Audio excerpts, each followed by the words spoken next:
Moving on to the logical operators, logical or and AND operators, it's quite similar implementation wise to if blocks. The only thing we need to take care of is their precedence.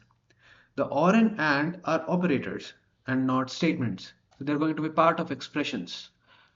But where? That's the question. Where are they going to be the part of? Where do they fall in terms of precedence? We need to reason about that. So let me update the context free grammar accordingly.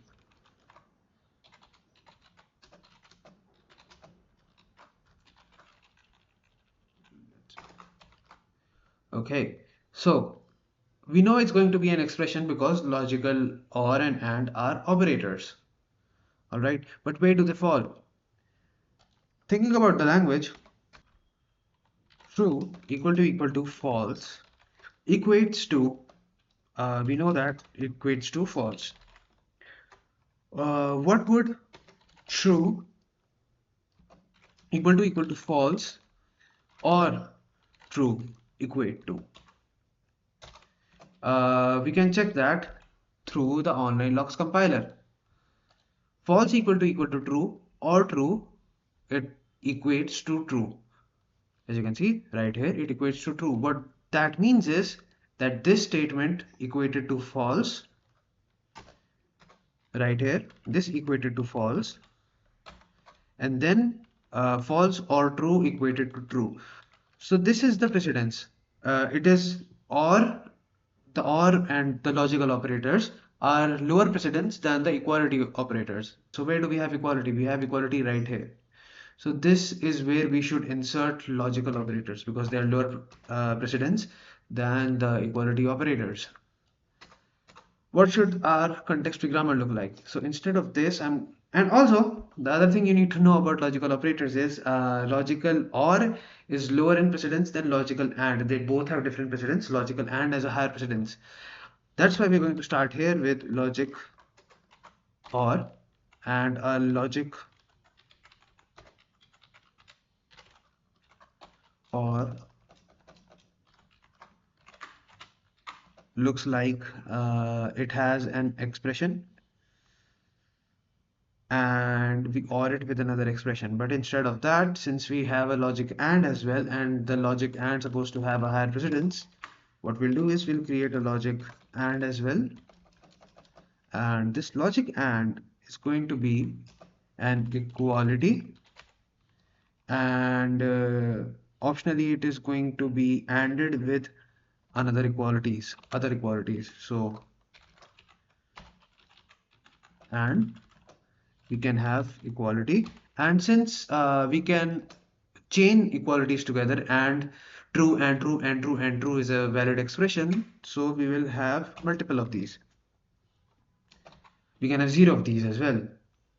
And the logic or is going to be quite similar to logic and. The only difference is instead of and we have or, and since logic and is higher precedence than logic or, this can be logic and this can be logic. And so we need to make these changes to our context-free grammar. We made these changes to the context-free grammar, and that we have to make changes accordingly to our parser as well. So let's go to the parser. But before that, we should create AST nodes like we did previously for if. So if was a statement, the logical ors and ands are operators, so their AST nodes will be expressions. I'll call them logical. They're going to extend expression, going to implement the methods visitor dot visit logical with this, and let's create this method visit logical. And what other thing are logical operator going to have? It's going to have an expression for the left hand side, a token that will be the operator that will identify for us if it's an or an and then the right hand expression as well. So we're going to have a public final expression right public final token operator and an expression for the left. I'm going to create a constructor for it. So now in our AST, we need to update our parser to create the AST according to these rules now. So we updated the assignment rule, right? So let's go to assignment. So before that, we updated the expression visitor. So we need to update the AST printer as well. And we have it right here. Let's implement it. I'm just going to copy paste code for it. Uh, Please spare me.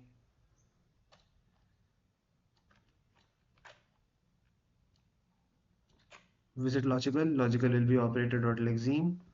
So we are just going to parenthesize the lexeme, that is the operator, and the left and the right hand expressions together. That's it.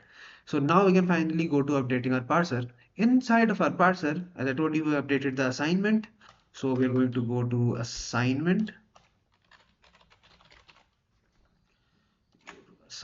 and in here, see, previously we were looking for equalities. Now we need to look for or. We don't have or yet.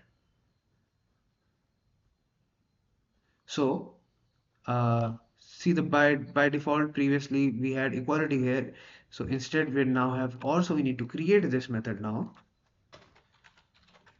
private expression or, and we need to implement the or rule here. So let's copy these rules. Do I have, yeah, so make it or. Let me copy the or rule, let me comment it and put it here. So we're looking for a logical and potentially multiple logical ands after an or. So since or and are binary operators, we have a method to handle uh, operators being used without left and right hand expressions. This method, and I'm going to call it with an or. And then since the left hand expression can be a logical and, let me create expression left equal to an and. So let me create a method similar to or, and let me copy the correct rule into it. We can now close this, and instead of and, we're going to look for an equality in and after the and, we're going to keep on parsing till we have and token after the equality. If we find, till we keep on finding, and we need to keep on parsing expressions and then chaining them together with the and. So while we match the current token to be and, in that case we know the operator token operator, we can get it through previous. It's going to be basically and operator. Then we need to parse the right hand expression. Right is again going to be equality. Then we can chain them together. Left equal to new logical, and in the logical I will send left comma operator comma right, and we will keep on chaining them and making new logical objects till we keep on seeing and operator. When we stop seeing and operators, I can finally return the left. Need to do the similar thing in or, and this should be and. Need to do similar things in or, so I'll just copy paste it, and it's going to be and. Instead it should be called and, here also it should be and we'll keep on parsing till we see or. And that's it for parsing. This creates our AST for us, but since we updated the expression visitor, we need to update the interpreter.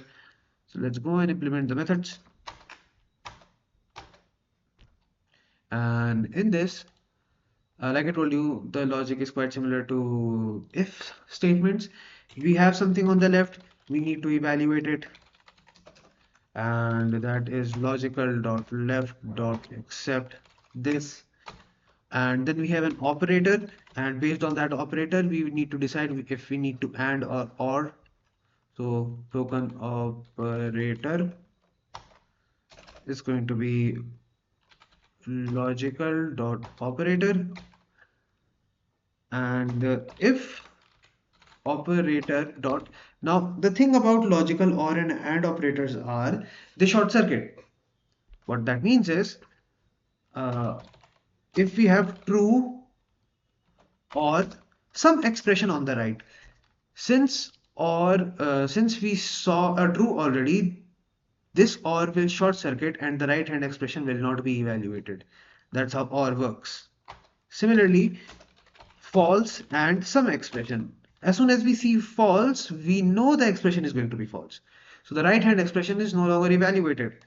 So we need to short circuit our code as well. So that's why I'm not evaluating the right hand expression right now. I'm going to evaluate them conditionally.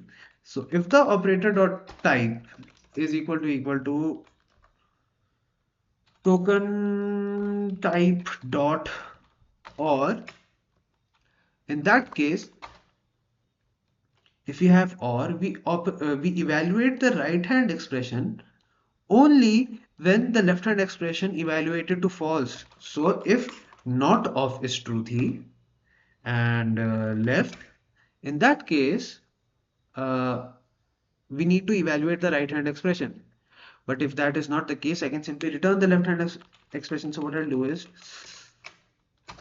return left. We short circuit. All right. Else, uh, if control will come here only when the token type is and we need to short circuit for and when the left hand expression is not truthy. So if not of is truthy, left, we return left. Otherwise, we need to evaluate the right hand side and return it. Return logical dot right dot accept and this. We are short circuiting for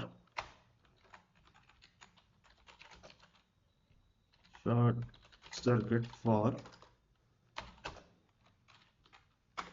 and similarly here we need to also short circuit for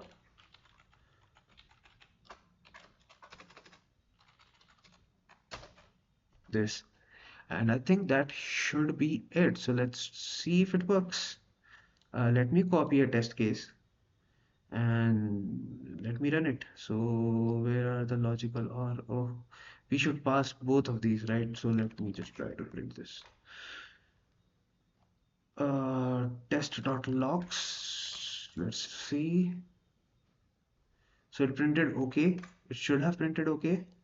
So it's working, I think. Let's try to run it. Git add, git commit -m, logical or operator. This should pass logical and operator as well. Git push. See if it works.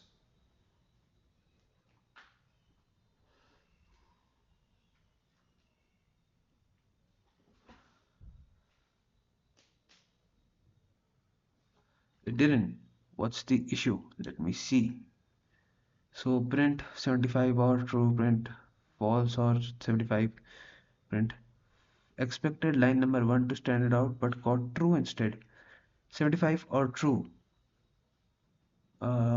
Print 75 or true. What should print 75 or true? Print 75 or true should be equal to 75, but they got true instead because 75 should be truthy. So is the problem in our is truthy method?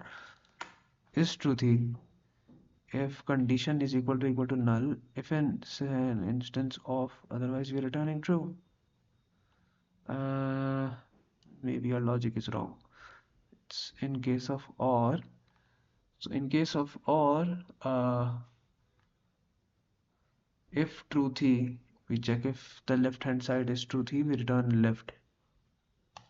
So let's see what left is equal to. Let's try to run this. We'll debug it.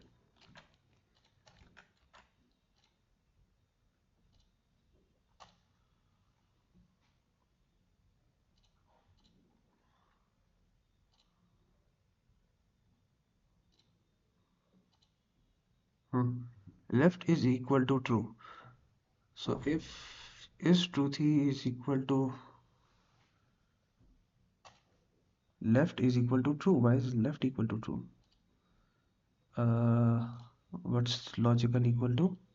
Logical is equal to what's left? Left is true. What's right? Right is 75. Why is right 75? So I think I'm parsing it wrong. Uh, it should be right. Oh, my bad, guys. Damn, sorry. Left and right. Now it should work. Let's try to run it again. Works now. Printed true still. It should print. What should it print? It should print 75. Okay, let's debug it. So logical left is equal to true. Why is left equal to true? Uh, Left operator right. Left operator right. Make it left and make this right as well. Should print 75. It did. So let's try to push it again.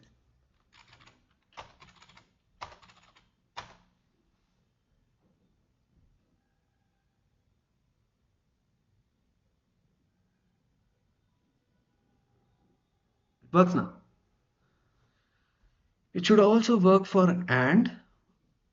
I'll push it to GitHub as well. Let me try to run it for and. We passed. Let's move to and. Tests are running. In the meantime, let me push to GitHub.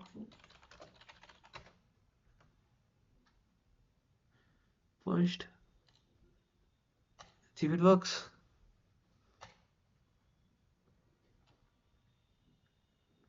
It does. All right. So we're good. That's it for this video. I'll see you guys in the next one.